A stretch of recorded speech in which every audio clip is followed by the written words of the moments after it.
There are two main routes into Europe, both involving a dangerous crossing in often overcrowded boats. The number of people travelling from Libya to Italy has recently been overtaken by those crossing from Turkey to the Greek islands. The UN says just over 160,000 people have reached Greece so far this year, with the overwhelming majority likely to qualify for refugee status. 4/5 are fleeing the war in Syria. Just over 5,000 of them had applied for asylum in Greece by May this year. The rest have moved on. So where are they heading? For some, the aim is to go further north, through Macedonia and Serbia, to try to get to the border with Hungary. Why Hungary? That marks the start of the EU's Schengen zone. Once inside, people can travel through borders without passports. Many, though, are staying put.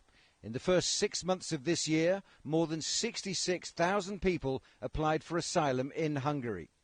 More than 170,000 applied in Germany.